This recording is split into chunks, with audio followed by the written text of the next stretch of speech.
All right, guys, this video is for anyone that owns an Aquafysh ELF or ELF08 Pro pool vacuum or robotic pool cleaner. We bought this thing on Amazon at the end of last season. It sat pretty much the whole year, and then used it up this year. The thing worked great. Put it in the pool maybe the third or fourth time after using it, didn't work anymore. I've read lots of things here and there online that lots of people have the same issue. Contacted Aquafysh. They wanted a date of manufacture, which you'll see is on the bottom. So in this particular case, says 2021. 11 of 2021. We're already in 2023, but we got it last year, so I mean that should have nothing to do with us. But in any event, didn't get a lot of help out of Aquafysh, so I didn't want to just scrap it. As you can see, it looks pretty much brand new. It's like super clean. Used it again 3 or 4 times. It worked phenomenal until it didn't work. So I already actually took this apart. I'm going to go through the steps. You're going to see there's already a lot of screws out of it. I put it back together in hopes that somebody that has a little bit of DIY ability might be able to benefit, pull it apart. I'm pretty sure I found the problem, and I'm pretty sure it's going to be a really quick fix. So from the beginning, if you're not too familiar with the unit, you got these 2 little plastic clips. These will disengage the wheels on both sides. What the manual says to do is to stick a screwdriver in here and pry it up. I don't want to scratch my plastic because it is new, even though it doesn't work. So I'm just going to pry it up with my fingers like that. So these 2 are going to come out, which is going to allow us to slide out the wheels. These are going to come out. One of them has an axle, one of them doesn't. So just give it a pull. One of them will come out first pretty easily. Here we go. So that one's got the axle on it. We're just going to set this one off to the side. And we're going to take this one. This one here, if you ever have to, this one with the shaft actually has a propeller inside of it. So for those of you that don't know, when the motor turns, this actually turns the wheel to drive it, and then it turns this propeller at a different rate, obviously much faster, which is what creates the suction. It then goes from the inlet in the bottom here, travels through the unit, and actually comes out of that wheel. So that's how this works. So if you ever notice that you're getting a little bit clogged up in here with algae or whatever the case, you might want to clean that up. So now that we have the wheels, the next step, and again, I've already taken lots of screws out, so I put a few in it just to get me going and to hold it together so I can do this video. So right off the bat, you're going to have 1, 2, 3. These guys are really deep, so you're going to want to use a Phillips head, really long, just like this. This is a number 2. Then you've got 2 really small guys here. I'm actually questioning whether or not they did or didn't have to come out, but for the sake of argument, they pulled them out. These 2 rings can come out. They're going to fall out anyway. Then you've got 3 more here. So again, we're going to take all of these out first. Most of them are already out on my end, so we're just going to pretend that I'm taking them all out.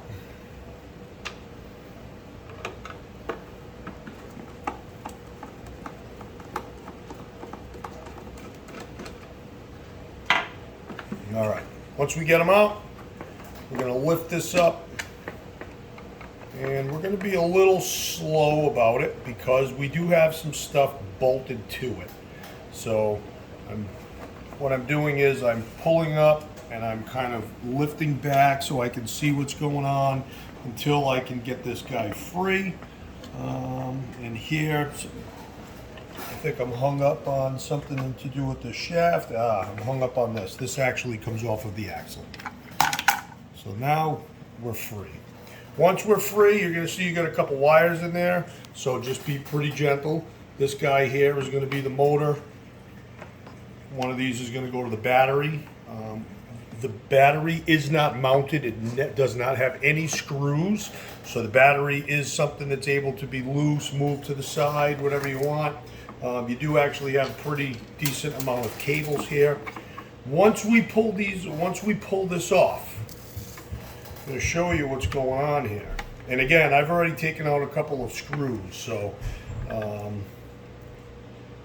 When you pull yours off, I do apologize, yours may look like this.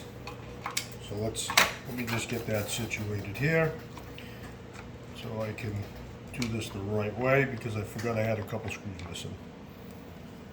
Then I'm going to show you what I found to be the problem. All right. So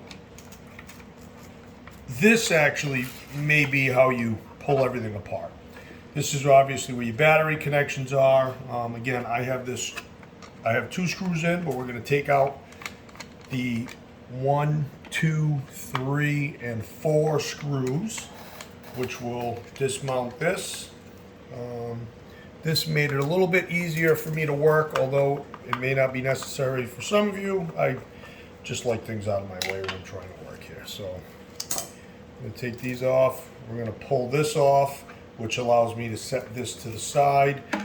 This piece here, this little motor shroud, is going to have also a screw out here in the back, and a screw here. I believe it was 4 in total. I've already taken them out. Once you take those out, this little motor shroud comes out. I'm going to set that to the side. Now what you're going to see here is this. This is the source of what I believe to be the problem. So this is our motor. When this motor spins, this has normally 2 screws. I believe, actually no, this doesn't have any screws.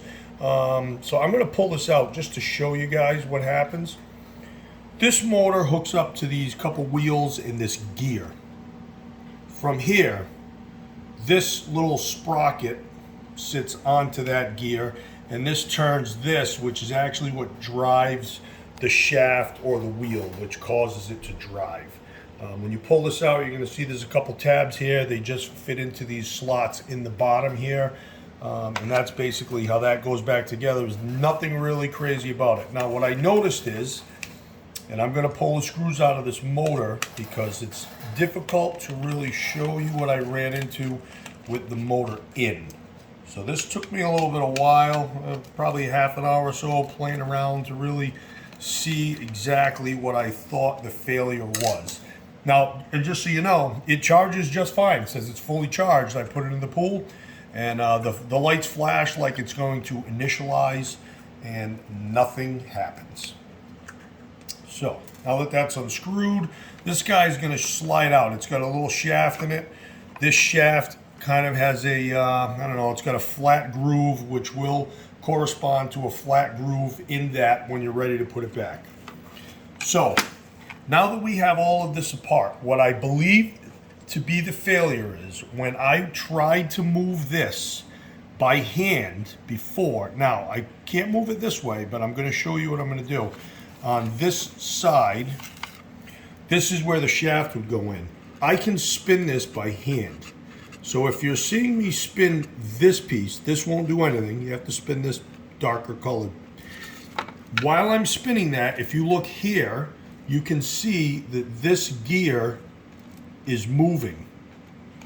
Well, that did not happen before. This was completely frozen to the point, and I don't know what happened. I don't know if I hit, you know, maybe there was a low area in the pool or something like that. My pool bottom is actually really flat. So I don't know if it got stuck and just kept trying to spin and spin. It didn't try to change directions. But if I did this, this didn't move. Now, this was to the point when I took this apart that when I picked up here, this whole thing came out as one unit, like this, and I pulled this out. These two pieces were completely frozen together. I actually thought I was going to break them trying to pry them apart. So this would not turn at all, and it almost seemed like it was super glued and or maybe even melted inside of these grooves. Now that it's obviously free, I cleaned it up. There's a lot of grease in here. I inspected it. For the most part, everything on this piece looks pretty good. What I did notice here, and this is what I believe to be the failure, and I have not made a fix as of yet, but I'm going to. So if we look really closely, and I am going to point with my Phillips head, right in this area on here feels like there is a notch. There is almost you can see my Phillips head stops. That's not me doing it. It actually won't go anywhere. And here also has the same thing. Now, I don't know if, I mean, it's plastic. I don't know if this thing gets hot and it like melted these and fused them together. But when I put this in, we're gonna note, again, this side always goes this way because it'll go into the motor. When I put this in, and I'm going to do another demonstration to show you guys why I believe that that is the actual failure, is because when my gear goes in and it just basically sits on top, okay? Now, if I spin this enough of times, right there, and it's always the same spot. On mine, I know that because there's a little spot right here that is always in the same spot when it happens. Right now, so I'm going to do it again. So see, I'm stuck again, and there's that spot. So when I hold this and I take this off, that's that ridge. So that ridge, for some reason, is stopping my gear. So now what I'm basically going to do is I'm going to make an attempt. It's only plastic. I'm going to use my little flat file. I would argue that you could probably use a fingernail file on this. Like if you're a woman and you have your own, or if you're a man and you steal your wife's, maybe some sandpaper. So that's going to be the next thing that I'm going to do to try to make a repair. Is I'm just going to try to get this ridge off, sand it off pretty gently, and then I'm going to put it back together. And as it sits right now, it goes around with a little bit of pressure, but it just keeps on binding at that spot. So I think if I'm able to get rid of that little ridge, I think we're going to be okay. So that's what I'm going to do. This might take me 30 seconds. It might take me a minute. I'm a little particular. I kind of have OCD at times, so I'm going to try to make this thing better than factory if I can. So we'll see what that does.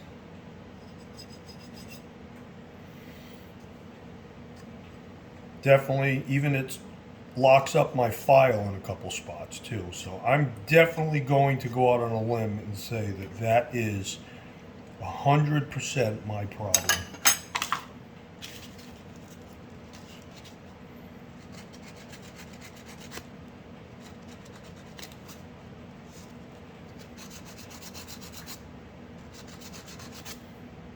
And again, I don't know if this will solve everyone's problem. In my case, my battery is good. So I know that much.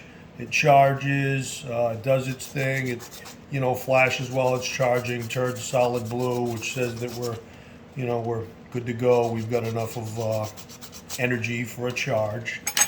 So I don't want to take too much off of this. Probably going to try this a couple of times and put it in and give it a test run and see if it sticks, and we'll go from there. So that looks pretty good.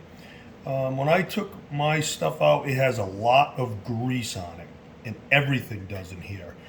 That's pretty normal, I would say. It's probably grease to, keep it lubed underwater, so that way the chlorine, or maybe you have a saltwater system, doesn't do anything. The downside is if you do get a little debris stuck in the grease, you know what happens? It's stuck. So I don't know if that's something. Maybe I had a sand particle or something get in there and it jammed it up, and then the pressure of it not being smart enough to know that it needed to stop maybe groove this up. But it definitely was basically like plastic welded together when I pulled it out my initial time. So, all right, so we're going to give this a shot. We're going to see. It looks pretty good. It feels pretty good. I think I got the majority of that ridge off, and I guess we're going to find out.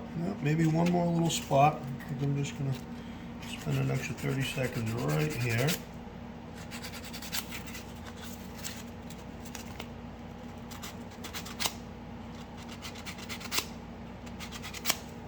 All right.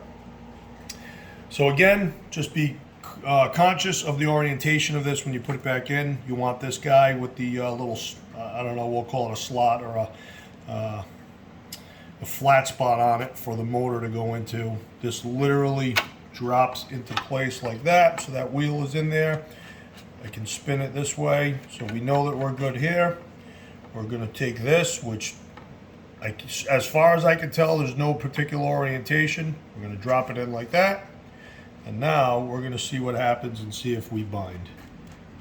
And I can already tell you, based on my watching this guy right here, that I'm not binding anymore, because it happened just about every single time I did it.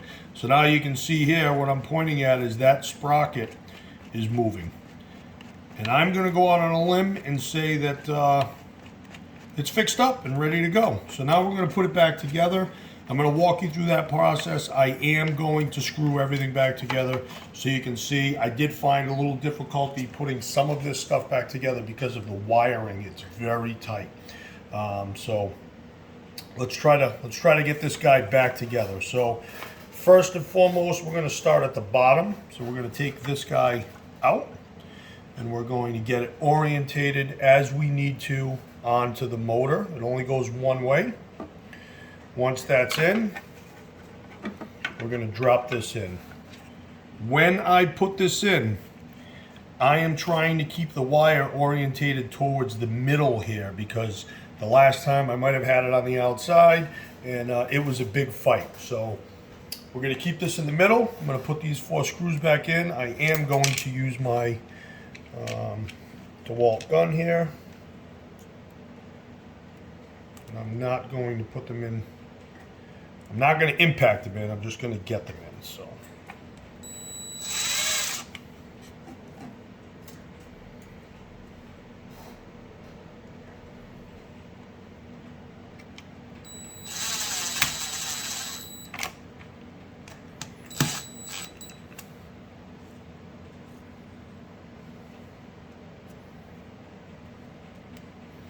It is a little fun trying to get these screws in with grease on your hands, but there's no sense in washing it off because everything has grease on it, and I would like the grease to stay on it, quite frankly, because it must be there for a reason. All right, so we got the motor in. Next, we're going to take the sprocket, and we're going to notice that it has this octagon shape both ends, so it doesn't really matter which way it goes. What I'm going to do for the sake of argument is I'm going to slap it on here. Again, we've got these little tabs which are going to just sit in here. So we're going to flip this over. We're basically going to drop it in, and you'll kind of feel it'll drop in a spot. And let's see here. Okay, I think, let's check one more time. So from the looks of it, when I'm in, this slot should be facing up. I'm going to spin this. Right now I can tell I'm not caught. Aha. So now I'm seated. This doesn't turn because the motor's in. This is seated nice. This does not screw in at all. Next, we're going to go to this motor shroud. I guess that's what we'll call it. We're going to see that we have 1, 2, 3, 4 based on the orientation of what I'm looking at. This guy here, I see I got this one oddball, which is for this. So this is going to sit right on top, just like that. Okay. And again, we're going to put these 4 screws in. Also, all of these screws except for 2 are exactly the same screw. So I'm not really worried about keeping track of what's what. They're all the same. You have 2 little micro screws right there. You can see I'm pointing out with my drill. Show you where those go later, just because you didn't see me take them out.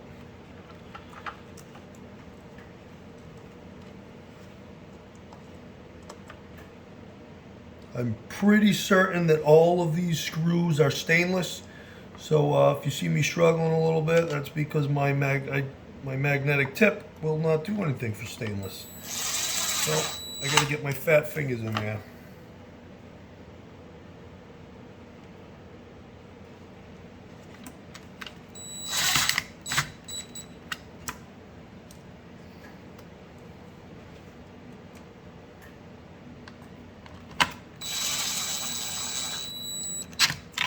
Okay, so that's that. Next, we're going to take the charger. This can only go one way. You've got 1, 2, 3, 4 spots for screws. 1, 2, 3, 4. Keep the wires obviously pointed out to the back. You're going to orientate it just like this. We're going to put the 4 screws in. This, unfortunately, this guy here doesn't have like any little tabs that like lock it into place like some of the other stuff. So it will flop around. So I'm just going to get a couple screws started here and then suck it down with my drill because it will move around a little bit on you. Okay, so we got those 2.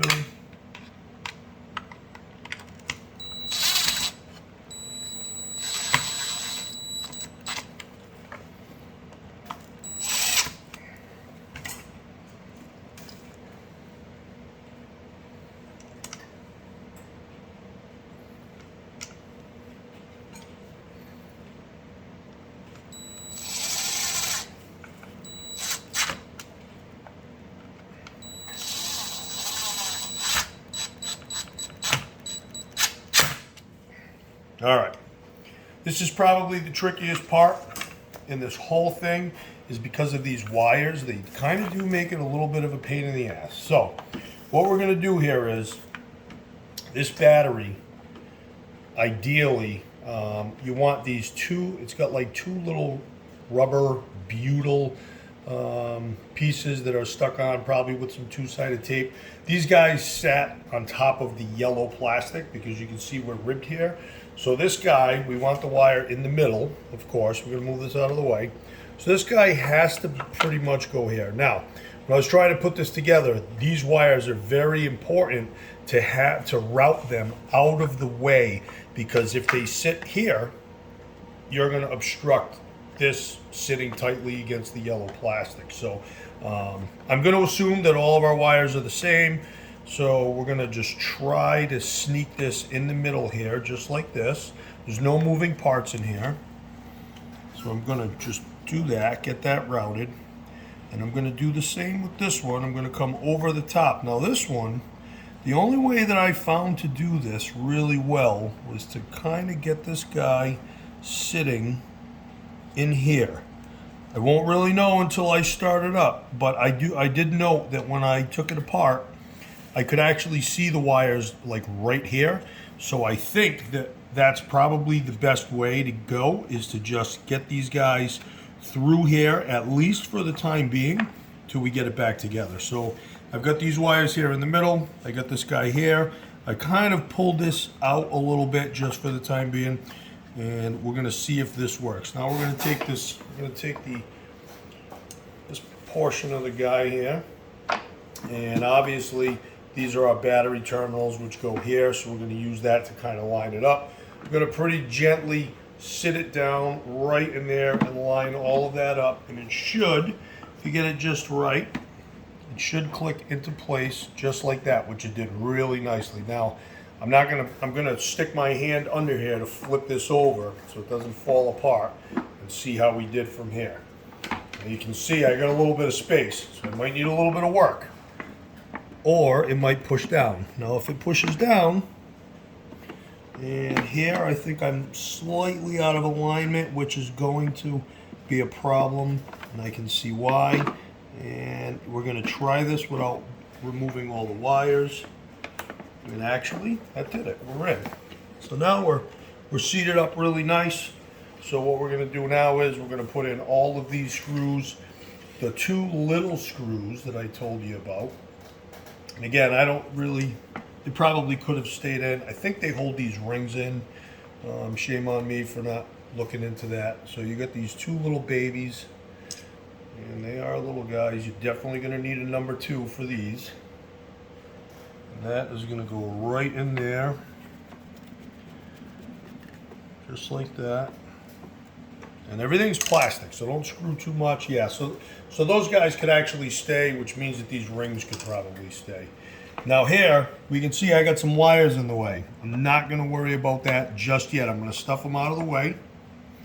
And I'm going to put this guy here so I can put my little baby screw in. And then we're going to put the remainder of these screws in for the cover.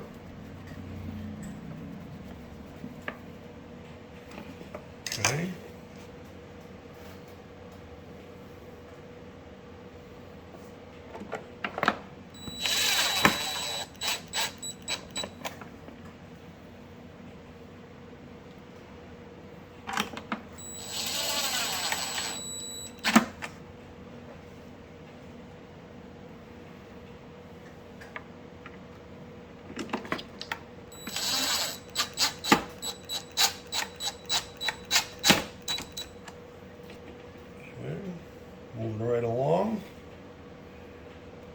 get these 3 in the bottom. These might be a little challenging because there's a big kind of drop in there, and so for the sake of it, I'm actually going to do these with my longer Phillips head because I got to wiggle around and we got to find their hole. All right, so we got that one.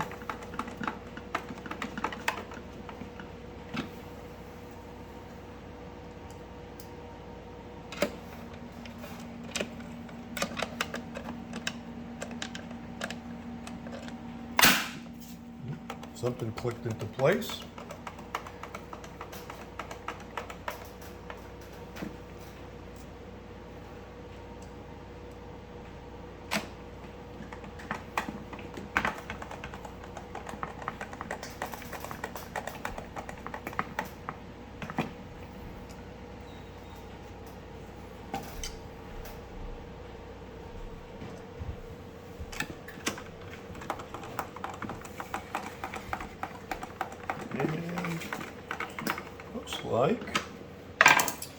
Looks like I might be missing one screw.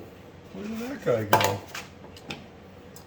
It's got to be around here somewhere. Well, that's okay. I'm not going to take it. Here it is. I was going to move on, but I found it.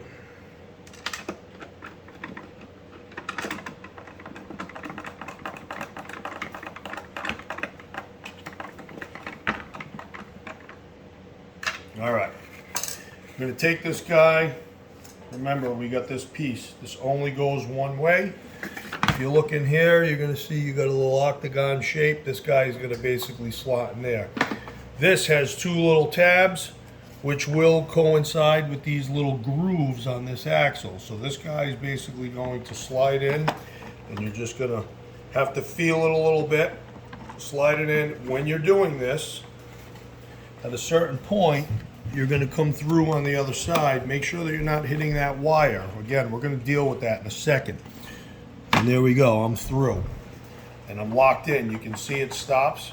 And that's what it's supposed to do. So I'm actually going to flip this over. And I'm going to put this guy in. And they only go one way. You will notice